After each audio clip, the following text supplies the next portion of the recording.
The following is an encore presentation of a pre-recorded program. Chats and evaluations were only available during the live presentation. To join one of CJE Senior Life's many live presentations, please visit cje.net/events, call 773-508-1000, or follow us on your favorite social media platform.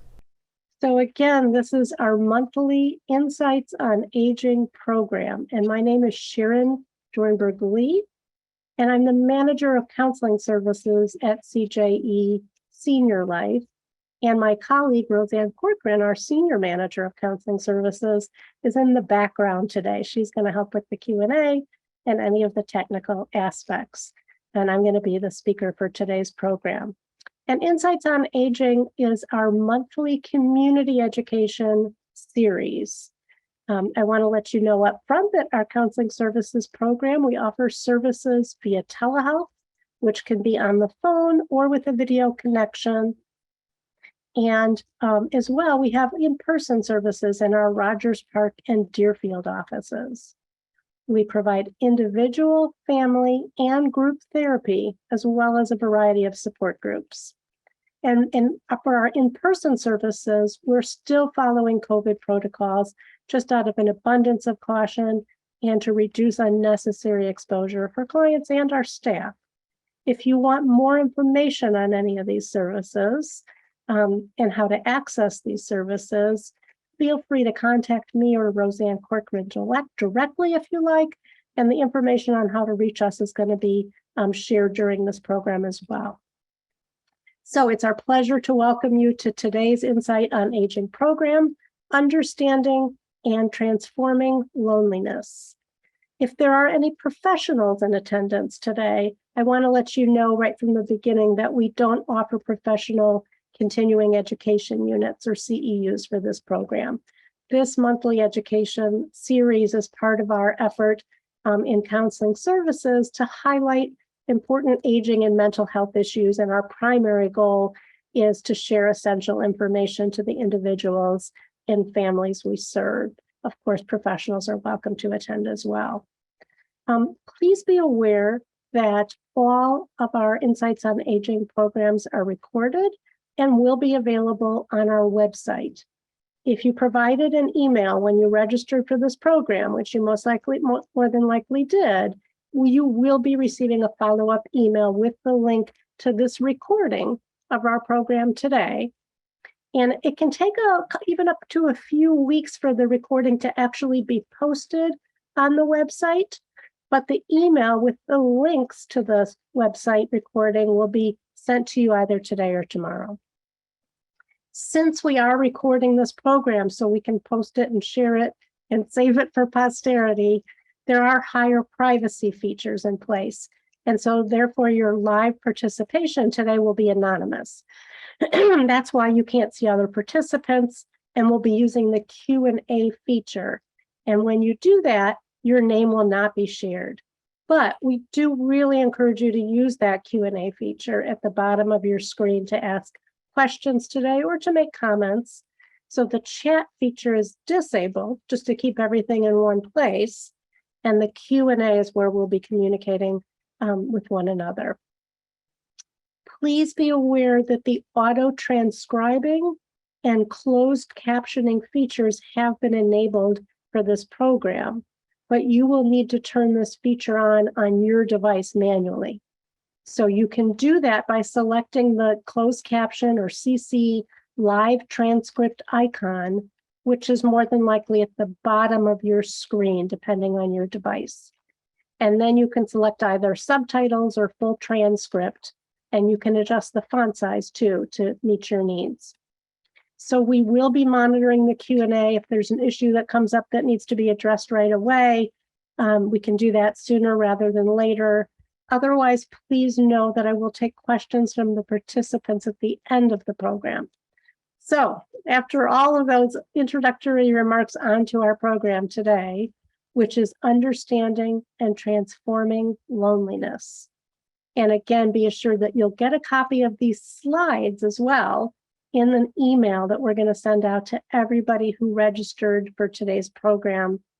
And as well, when we end the program today, an evaluation is going to pop up. There's just a few questions. It probably takes less than a minute to complete.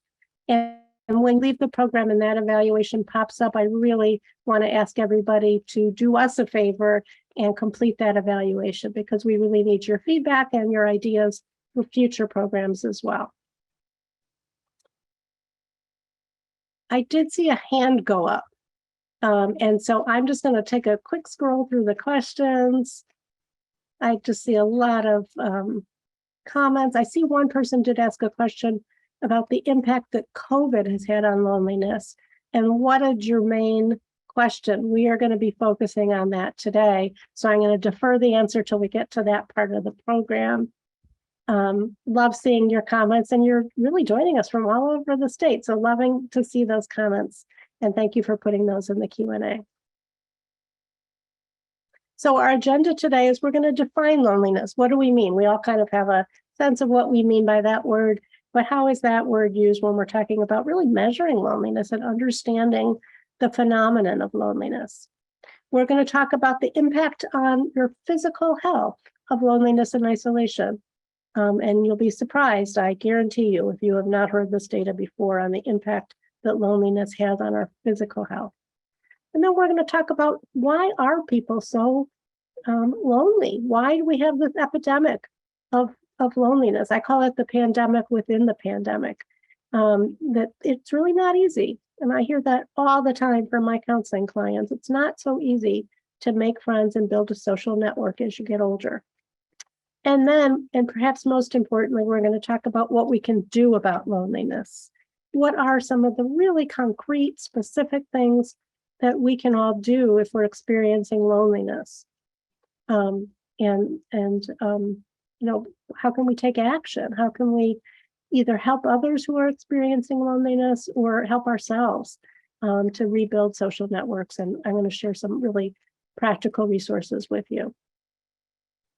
So first, the concept of social isolation is often used in conjunction when we're talking about loneliness. So social isolation is defined as an objective lack of social connection to nearly all others. So it's quantifiable. How many close connections do you have? Loneliness, on the other hand, which we're focusing more on today, is that subjective feeling of being alone. It doesn't really matter how much social contact you have. So social isolation for some people can lead to loneliness, and others can feel lonely without being socially isolated.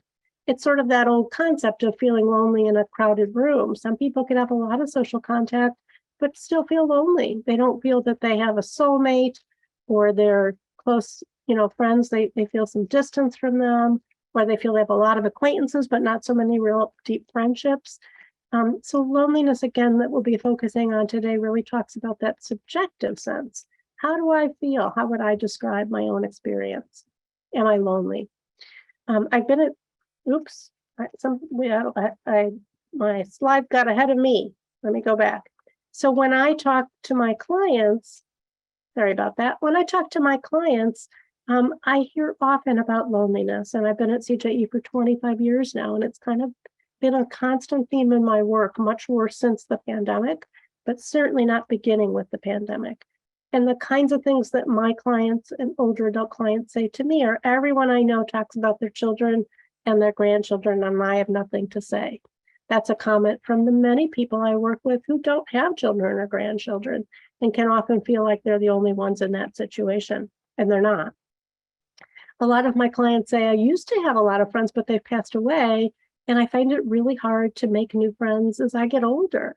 We often make friend groups, through our children's parent, other parents if we have kids, or through work situations, or other kinds of, interactions that we have in our daily lives that can really recede as we get older. So people struggle as they get older to make friends. Some people have said I was isolated to begin with, and then COVID came along and took away the few activities I had. Like one person mentioned that they used to play cards in their building all the time, and they shut those activities down, and they haven't really returned in the way that they were before. Some clients will share with me that they feel too young for the senior center. They just don't feel, sort of the 65 to 75-year-old. It's not to say they wouldn't find same age peers at the senior center, but either they haven't found them there or they haven't tried because their perception is people will be older than them, or they just feel sort of young at heart. Many people feel that way, and they're not sure that they'll meet people who really feel like peers to them at a senior center. And at the same time, they may say, I'm certainly not going to go to a bar to meet people. That I'm too old for that. Not that you can't do that, but many people, don't feel comfortable in that setting either. So that sense of being too young for the senior center, too old for other activities. Many people will say to me, my phone never rings. I hate to come home to an empty house, especially people who've lost a partner because they're widowed or their partner moved to a higher level of care and they stayed in the home that they shared together. That profound sense of loneliness of coming home to an empty house. Some people said they never did have many friends, and so they've always kind of felt like an outsider or not well connected. And that's not that uncommon either. We'll talk more about that, but some people have lost friends and connections either as they've aged or due to the pandemic or both. But for some people, this has been a lifelong struggle. You'd be surprised how many people feel like they're the outsider in social groups. I hear that all the time. And then other people have said to me, I just never thought I'd end up alone, and yet here I am. So I'm going to try to launch a few polls now using the magic of technology here on Zoom, and just ask people to respond to 3 questions. And those questions are going to be anonymous. So you'll see the totals for the respondents. We've got 70 people here today. You'll see the totals, but nobody will see your individual response. So I'm going to ask you to answer this question that's going to appear on your screen. And these questions together are the UCLA loneliness questions. And the first one is, how often do you feel you lack companionship? And you're just going to choose one answer. I see the numbers are happening. People are voting. Hardly ever, some of the time, or often. And just ask people to respond there. And when it looks like the voting is done, I'm going to give you a minute. I can share the results. You don't have to participate, but your participation is anonymous.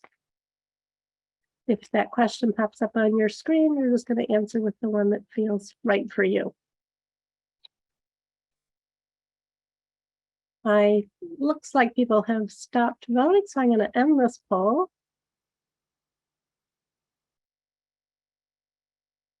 And then I'm going to share the results.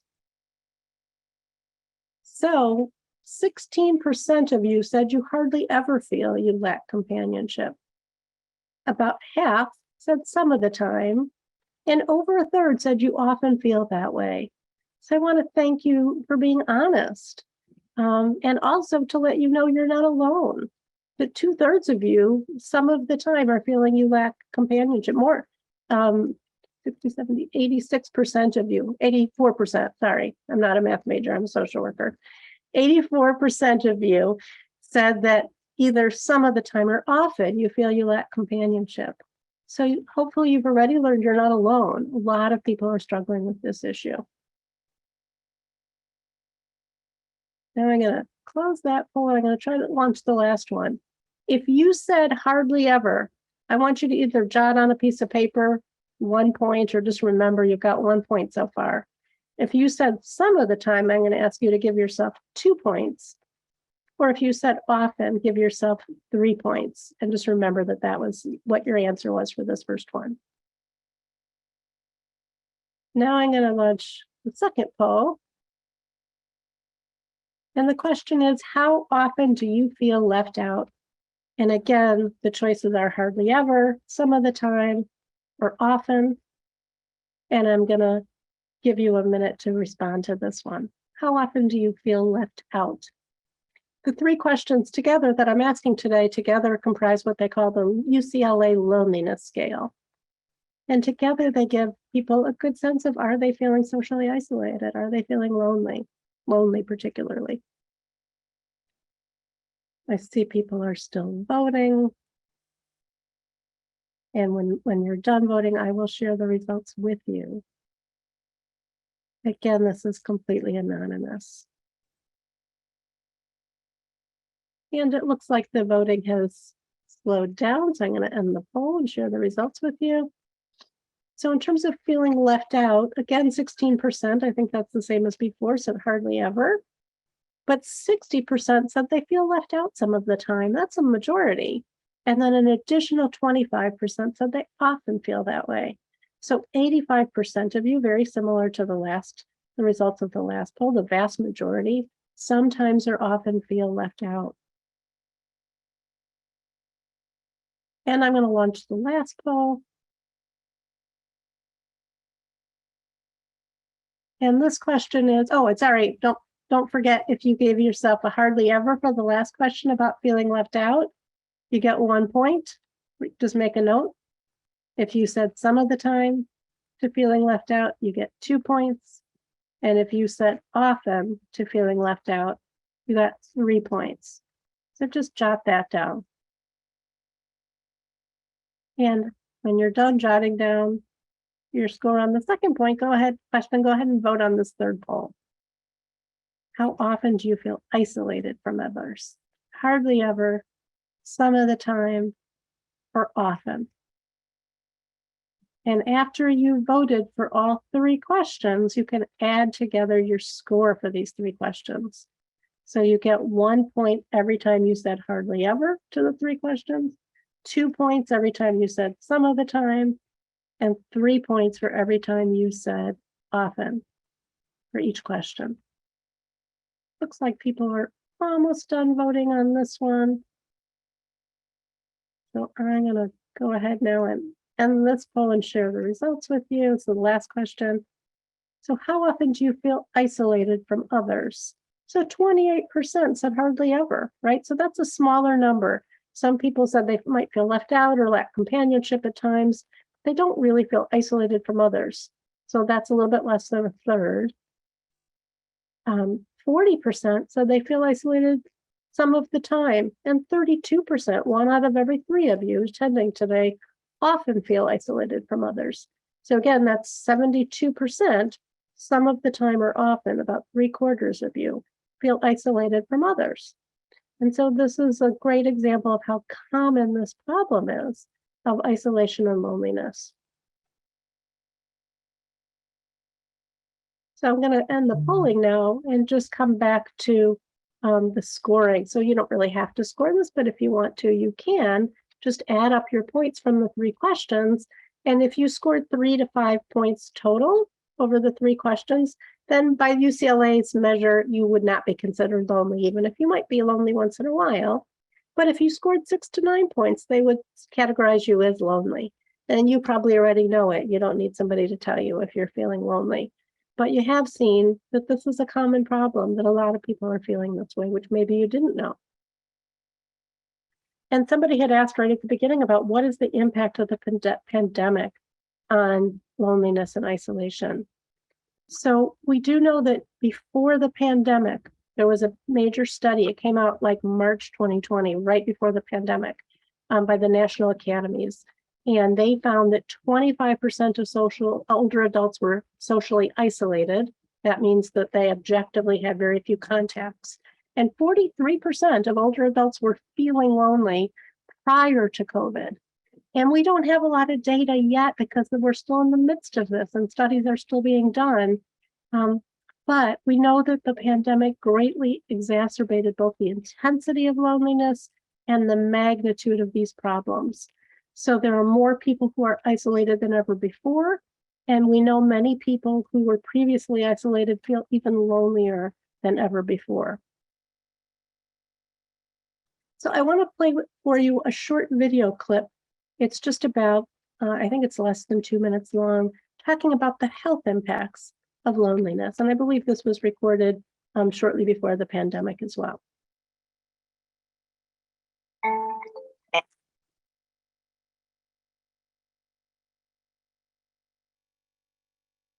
NPT reports, aging matters.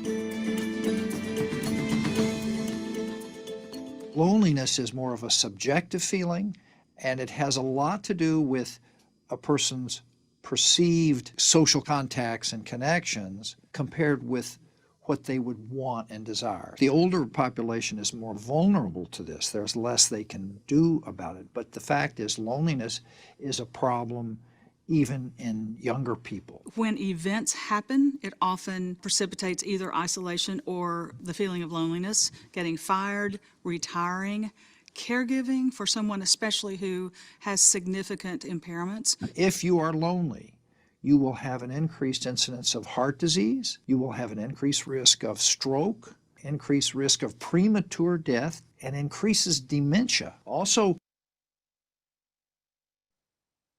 reduces your cognitive ability. We think that there are mechanisms that operate through the endocrine and other system, and particularly stress hormones play a factor.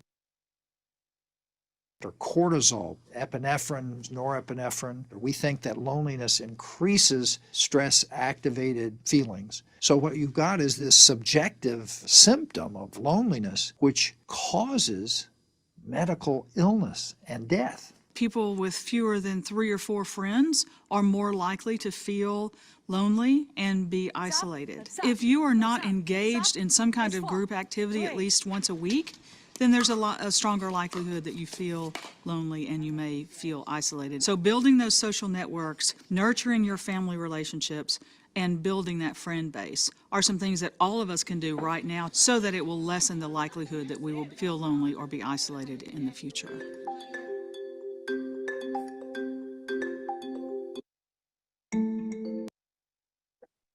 So I wanted to share that with you because I think that that really gives a powerful, I'm sorry, I'm distracted because I'm not sure folks can see me. I stopped seeing myself when I was running the video clip. So hopefully you can still see and hear me. I'm gonna just change something here. Just okay, now it's back. Okay, sorry about the interruption. So that video clip is actually a little startling, I think, because I think it shows us really the profound health impact. It's a little frightening to hear that it could increase your risk of cognitive impairment or even death to be lonely. And yet I played that because I think it's a wake-up call because it's something that we can all do something about. We don't have to be passive in the face of knowing this information. We can change it. So he talked in the video about one theory about why loneliness and isolation can impact our physical health, this idea that we have more stress hormone, cortisol, running through our system, and that's bad for us if that's in a chronic way. But there are other theories too about why people who are more isolated may have poor health outcomes. And one is this behavioral link theory, the idea that people who are lonely might engage in riskier health behaviors, things like being really sedentary and inactive or smoking. If you're lonely, if you're unhappy, perhaps as a result of being lonely, that you may engage in riskier health behaviors that can lead to bad health outcomes. Another theory is that people who are lonely may have lower self-esteem. We know there's a link between those things. And people who have lower self-esteem in turn may not cope with problems in an active way. They have a lower sense of self-efficacy, believing that they can do something to change their circumstances. And so we can all work on being more active in problem solving, which will help your self-esteem, but it will also help your physical health if we engage in more active coping mechanisms. And that includes things like going to the doctor, trying to take good care of ourselves. Those are all a sense of self-efficacy. It matters what I do. And so people who are lonelier may feel less motivated and less confident that their actions matter, and they do matter. And then finally, there's this physiological link between loneliness and social isolation, that it actually can affect our immune system functioning. And that probably connects back to the theory he talked about in the short clip, that things like stress hormones, other stressors can affect our immune functioning and impact our health, including our brain health. And then I wanted to say a few words about barriers. There are so many things that get in the way of people feeling socially connected, right? This isn't just because people decided to be isolated. My clients will say to me, you make it sound like it's easy to make new friends. There are a million things that make it difficult.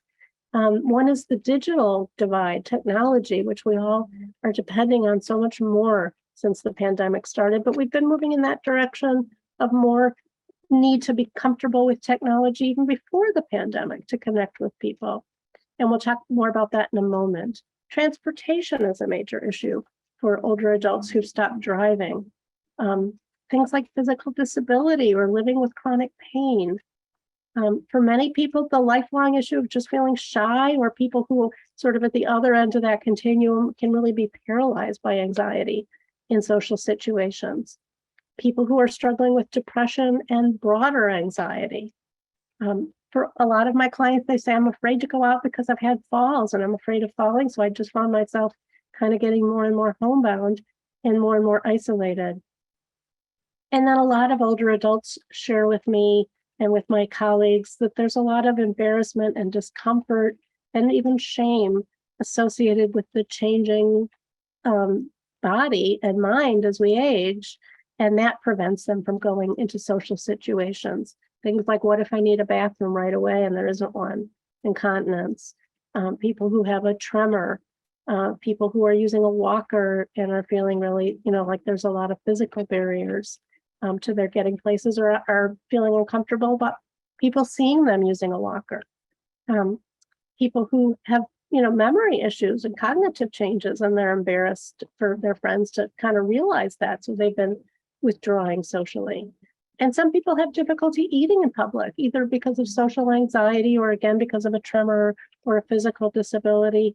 All these things can make it so complicated and hard to go out and engage with people, let alone meet new people, that some people just say, I'm out. I'm not going to try, even though I'm feeling profoundly lonely. So I want to talk today, with the time we have left, about some of the resources and kind of opportunities, even within all these challenges, that do exist and that can make it possible to feel more connected. So this digital divide issue, this issue of technology, there is research that older adults who do feel comfortable using a computer to connect with people have fewer depressive symptoms. Their mood is better. And the internet helps people build social networks and reduce loneliness. So it's something that has very real benefits if you can get comfortable. There was a study that was done since the pandemic, it was in Canada, of 400 older adults, and their average age was 72. And the vast majority said they were aware, 90%, of how to use technology to connect with others. And a little bit more than half, since the beginning of the pandemic, said they use technology differently to connect with people. And 56%, a majority, had adopted new technology since the beginning of the pandemic. So this can be done. CJE Counseling Services knows firsthand it can be done because we shifted to telehealth exclusively during the height of the pandemic, and we're still using it for many of our clients. And we taught people how to do it. It's not rocket science, but it can feel like it when you haven't done it before. But I think if you open yourself up, and I'm going to share some practical resources, if you got here today, right? So we know you know how to use Zoom, but if you want to enhance your technical skills, there are a lot of resources out there and growing resources to help people get more comfortable. So what are the ways that you can cope? How can you begin to develop a support system if you've lost one? How can you begin that difficult work of either becoming closer to the people who already are in your life, or creating brand new friendships and relationships, or both? And for those who've always really lacked a support system, I really want to encourage you to kind of take stock of why that might be. Is it because you're shy? Are you socially anxious? Are your expectations of other people realistic? Do you have a lot of, kind of cutoffs or severed relationships? And that's an important part of this process too. So I'm actually going to pause for one moment because there is a lawnmower, and I'm going to close my window so it's not distracting us.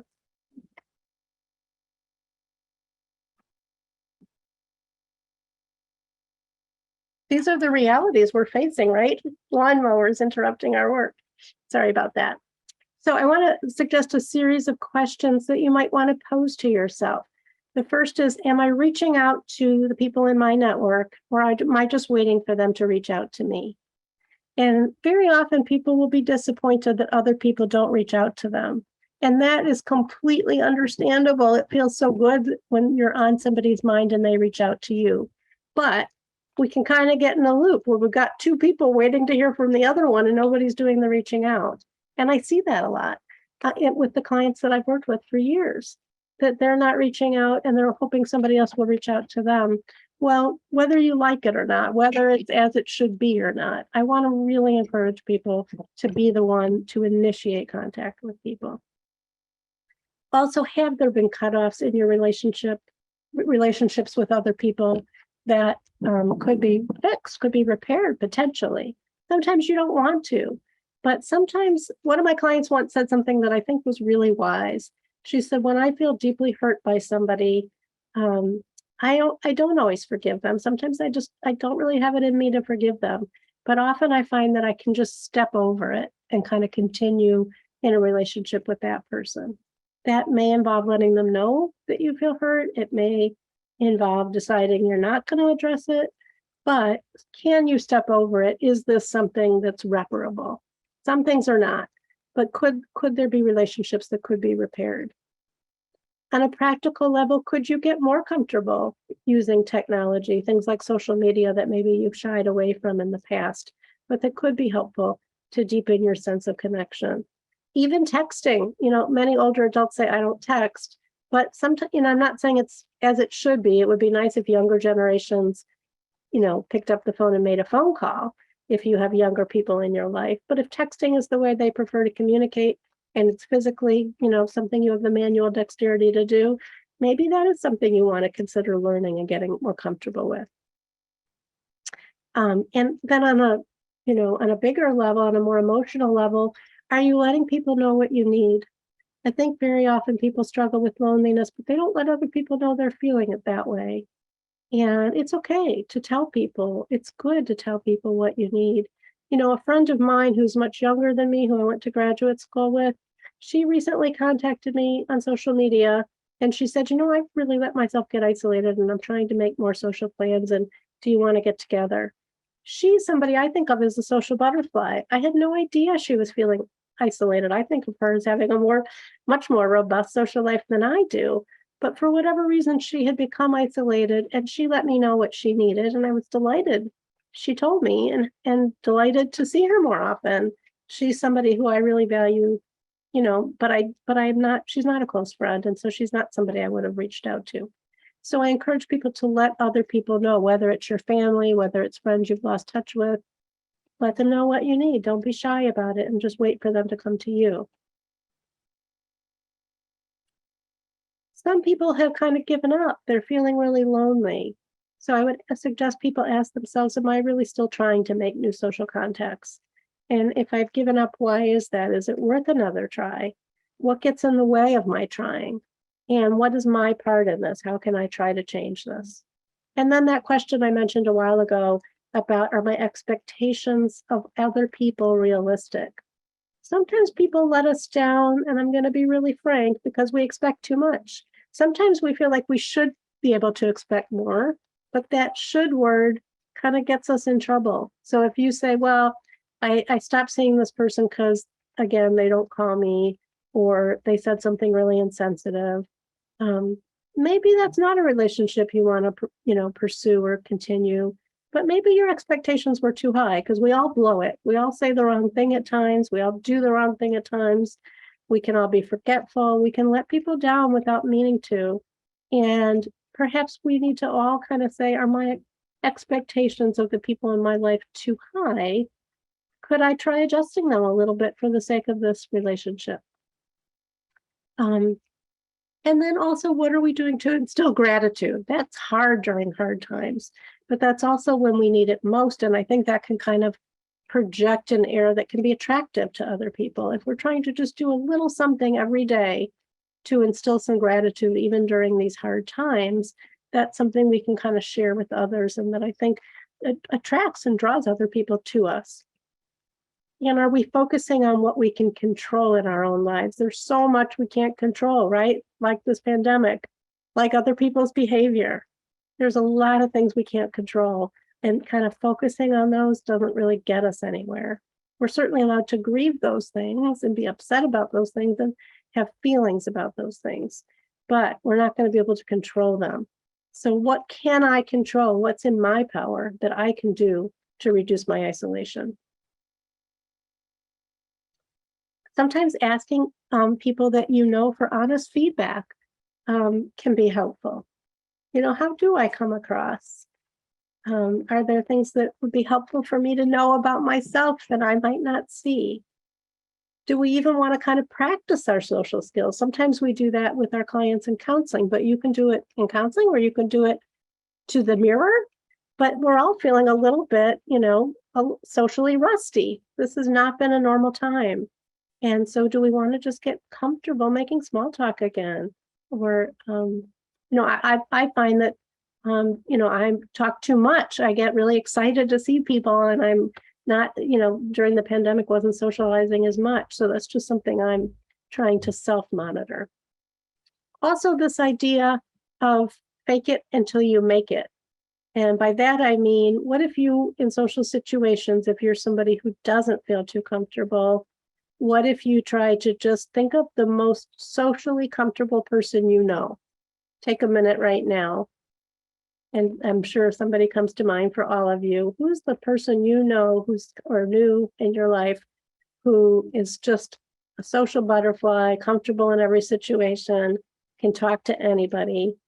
And what if when you met new people, you tried to channel that person and just kind of pretend you were them? What would they do? So fake it until you make it. And I do want to encourage people who are really struggling to consider counseling if that feels appropriate for you, for things like social anxiety or depression, or if you're noticing that you do have some difficult patterns in relationships. Those are all the things that can be really, you know, worked through in counseling, and that counseling can be really helpful for. And that's why we're here. So we hope you'll take advantage of that. Also, if you have conflict in a relationship and you want to work on that relationship, I just took this from an NPR story. It was on social media like a couple days ago. They had some great tips if you have conflict in a relationship, which is just begin by telling the person that you value them, let them know they're important to you, and then use what we call I statements. I feel hurt when you cancel our plans at the last minute. And then ask for a different behavior from that person. I'd love it if you could give me a heads up. If you know that you need to cancel, let me know in advance. So there are ways that we can work on just being more communicative and telling people what we need in a kind way. And this was just a little nice graphic about how to let friends know you appreciate them. Because in order to have a good friend, right, this sounds a little trite, but in order to have a good friend, you have to be a good friend.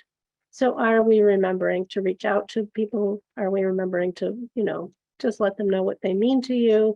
Let them know that we're grateful to have them in our lives. All of these great tips here.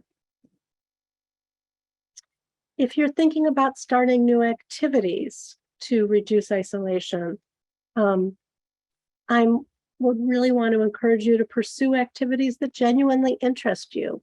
You may not know, and then maybe you want to just try something and see if you like it. But most people know what interests them at this point in their lives. And if you're going to pursue, say, you know, a class in quilting, and you know you love quilting, then you're going to enjoy that activity whether you make friends doing it or not. And you're going to meet people who, you know, have something in common with you. You'll have something to talk about. So pursue activities that genuinely interest you, whether online or in person. And some people are still doing everything online because of COVID or because of physical disabilities or transportation barriers. So don't rule out things that are online. They're not the same as being in person, but at least there are ways that we can meet people and get to know people despite being at home. I would encourage people to build at least some structure into their days. When you were working, you had that kind of structure for most people, but plan some regular activities, again, whether online or in person. And use social media to find a companion for an event. Say you want to go to something and you don't have anybody to ask. I was really kind of blown away that somebody I live in Ravenswood in Chicago, somebody in the local neighborhood group posted in this group of, presumably thousands of people. I get off of work at 6 and I'm at the Damon L stop. Does anybody want to meet up for dinner one day? And to my surprise and delight, like 5 people made a dinner date with a total stranger. Now, this was not an older adult. And I understand people are cautious, but if you're meeting somebody, in a public place or as a group, why not take a risk in those ways? For her, who knows, maybe she made one really great friend out of this.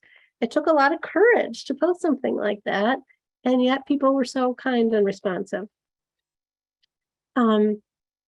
Sometimes I also hear clients saying, my neighborhood's really changed. I used to be friends with my neighbor. And for Jewish older adults, they might say my neighborhood used to be mostly Jewish people, and now it's much more culturally diverse, where it's younger people moving in. And I would just encourage you, I know this can be challenging, but don't immediately rule out the idea that you might have an intergenerational friendship or a cross-cultural friendship. Obviously, if you don't speak the same language, that's going to be very challenging. But if you both speak the same language, why not kind of be open to the possibility that you could be friends from somebody from a different country, from a different culture, and just be open to that possibility. You have your neighborhood in common. You have neighborhood issues in common. There are ways to bridge those divides. And I've seen some people do that very successfully, where they become really close to culturally diverse neighbors or younger neighbors. The other thing I would say is don't wait for planned activities. People who live, especially in senior communities, there tend to be a lot of activities during the day and then very little other than an occasional movie at night. But you can also ask a neighbor over, right? You can say, do you want to come over for some, I said coffee, but I'm also saying evening, so maybe a cup of decaf. You could have people come over and just take that risk to invite somebody over or to meet in the lobby of your building to play a game of Scrabble. So don't wait just for planned activities if you're still feeling lonely. I also just want to encourage people to use kind of all of these existing resources that you probably know about. The senior center, if you're comfortable going back there, otherwise to attend online senior center activities. I think park district programming is also way underutilized for older adults. It's incredibly affordable. There's so many senior programs out there. Do you want to share a skill? Do you want to volunteer for something or mentor somebody? And I put a resource there of a website that will help you do that. Might want to take up a new hobby. Sometimes older adults don't want to adopt a pet because it's a big commitment, but you could foster a pet and contact a local shelter for information about their fostering program. So it's only a short-term commitment. And then adult day programs are something we offer at CJE, and there are other programs across the state to provide more structured activities for seniors. So I want to have time for the Q&A, but I'm just going to flip through quickly these many resources that I've accumulated here and let you know what they are for about 5 minutes or so. And I'm not going to have time to go into depth about them, but I just want to highlight a few, and you're going to be getting these slides so you can access all of these. So I've given suggestions for different friendship sites. Some are free, some cost a charge a fee. One of them is this friendship site for older adults called Stitch. I don't really know anything about it, so I don't want to vouch for it. And it does charge a monthly fee, but they're trying to address this issue. But then there are a lot of free sites that I've included too. There's something called Project Unlonely, which I recently learned about. They have online creativity circles, as well as live creativity circles in some communities. And they have this Unlonely Film Festival online each year. And there's the contact information for them. Tech support is a huge issue for older adults. And so here are a bunch of resources. 2 of the 3 out of them are completely free. And actually Can Do right now is also doing a project with the Mather Foundation to make those services free if you sign up through that program. And when I wrote or possibly free, and there's a link, it's candotech.com/Mather, MATHER, and then the digit 2. So that's going to be ending soon. If you want to get that great free online tech support, both training and classes and then ongoing one-on-one support, it's a great program to sign up for. But then there are other ongoing programs too, where you can get free tech support. There are transportation options out there if you've given up driving. And here are a few. I would be remiss if I didn't mention the village model, which is a national movement of self-help to help older adults connect with social activities and practical supports. And the two in our area are the North Shore Village and the Village Chicago. Organizations like Little Brothers, who've been here forever to provide volunteers for people who are isolated. And then if you go nowhere else today after this talk, other than to this AARP website, I'd really encourage you to go to connect2affect.org. It's affect with an A. This is a national website that AARP has set up to address the issue of loneliness and isolation. And you'll be surprised at all of the information and connection to local resources you will find there. There are warm lines. They're not for somebody else. They're for anybody who would like to connect, who's feeling isolated. And I've provided some information here on some warm lines and support.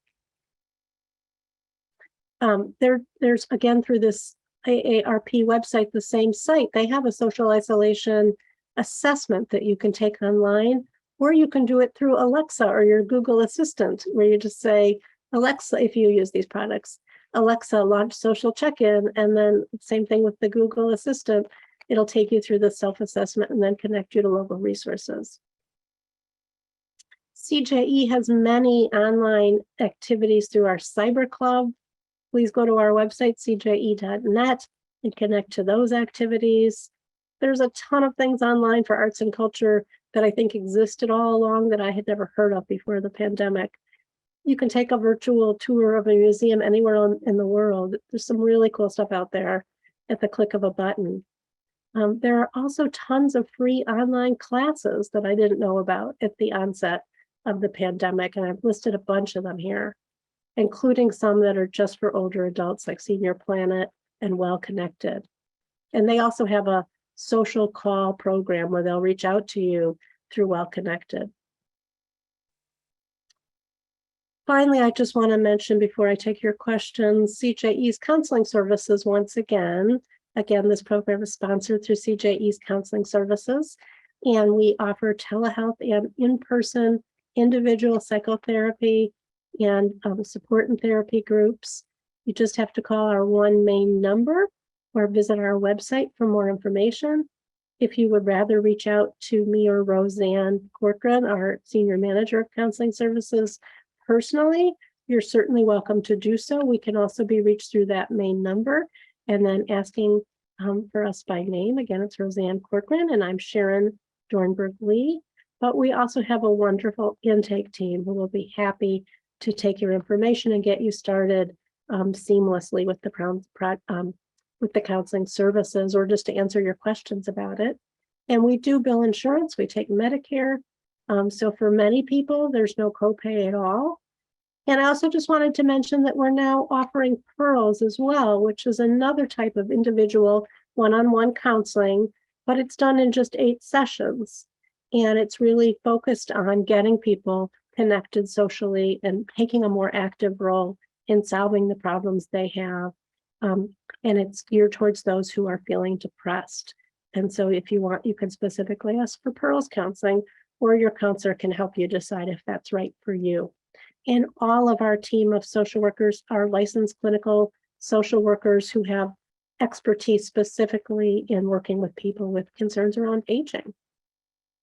So I've got a couple of final tips here for you from today's program before I get into the questions, and I see there are a few. Don't wait for your phone to ring. Express interest in other people. Go out of your way to be a good friend to others.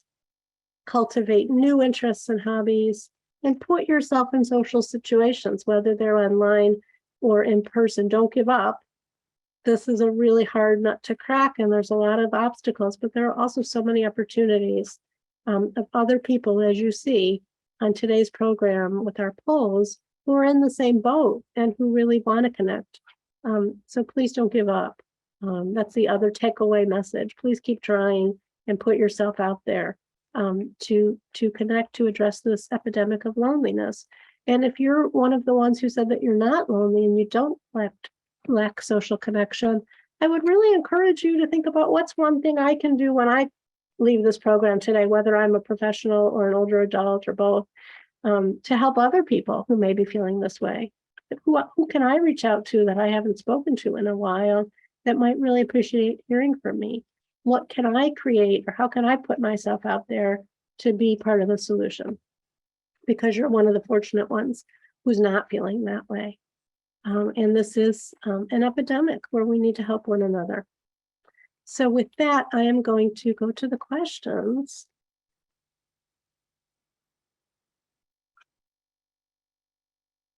And I'm going to skip the ones where I think I've already addressed them. The first question was about the impact that COVID has had on loneliness. We've talked about that a lot. It's been significant. Somebody made a comment on my speech and audio quality, which I will absolutely look at after the program. And somebody commented that Zoom is not the same as in person. That's so true. And I hear that so often. And yet it's what we have. For some people, they're really feeling like I'm ready to go back to in-person, or to go back to in-person outdoors while the weather holds out. And some people are just, not feeling safe enough with COVID to do that yet, or physically can't get out. So it's not the same. There is something lacking. I can't even see my audience today, which I hate. But I feel you. I understand what you're saying. Something is lost. And yet I do feel really connected still to my clients who I see, many of them on Zoom. And it can be a really useful tool. Thank goodness we have it, right? If we didn't have this at all, things would be so much worse. Somebody asked, do we accept Medicare and a supplement as payment for therapy? Yes, we do. We accept Medicare and a supplement. And based on your individual supplement, you may or may not have any copay at all. And we will do insurance checking and let you know that up front, so there are no surprises. Somebody said, and this is a great point, am I letting people know what I need? There's really nobody, I'll read the exact words. Am I letting people know what I need? I feel disconnected from almost anyone. So this seems like a non-starter. And I can completely understand that. Who are you supposed to let know what you need if you're feeling completely isolated? And so you're in a situation where it's even harder, but doable, to reach out to create new relationships through all these resources and suggestions I'm sharing today, and knowing that many other people are feeling the same way. What do you do when all your friends are married? I find I'm always alone on weekends as friends are doing things with their significant others. This is also something I've heard from quite a few clients who are either always been single or who are widowed or divorced. And I think you can reach out to married friends. Like I am married and I get together a lot with my neighbor who's single with my husband.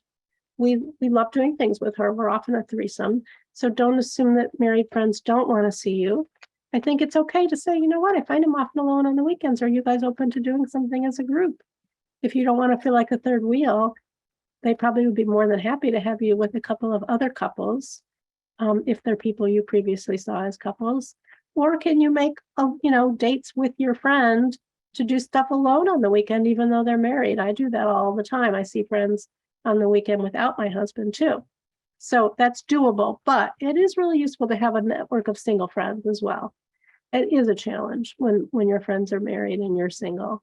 So things like looking for a meetup activity, you don't have to be, whether you're interested in dating or not, you can do things to look for other singles to do things with as a group and to make new friends.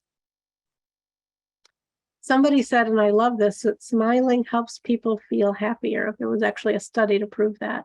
That's kind of the fake it till you make it idea, right? That we can take charge in some ways. It feels ridiculous smiling, but there's research that it sends a signal to your brain that you must be happy, and you probably get a little endorphin release or something. So these things can work.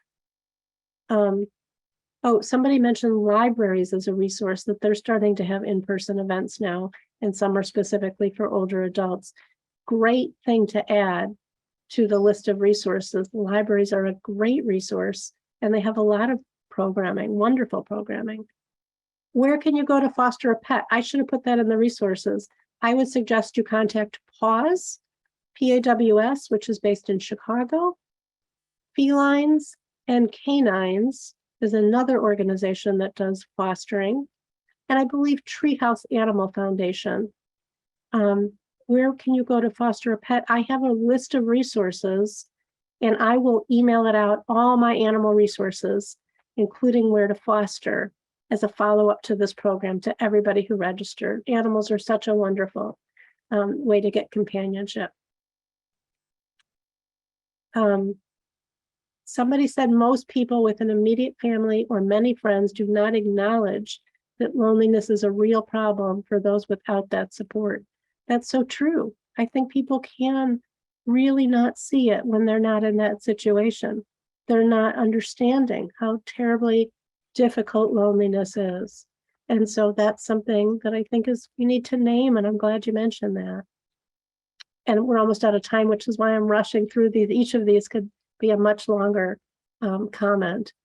Where can I go to meet new people and try to make new friends in person that's not just a senior center? So hopefully we've addressed that today. And I think that the resources I'm going to send you today will help to address that further as you have a chance to look over that. But in addition to the senior center, which don't assume that's not good for you, you might find something you love there. But also library programs, park district programs, meetup.com is a way to meet people to do things in person. And then you may attend some cyber activities and decide to meet up with people in person. Oh, and somebody else mentioned that the jccchicago.org has many programs that are in person and online. I'm so glad you mentioned that. Our sister agency, and we share a physical space with them too in Rogers Park.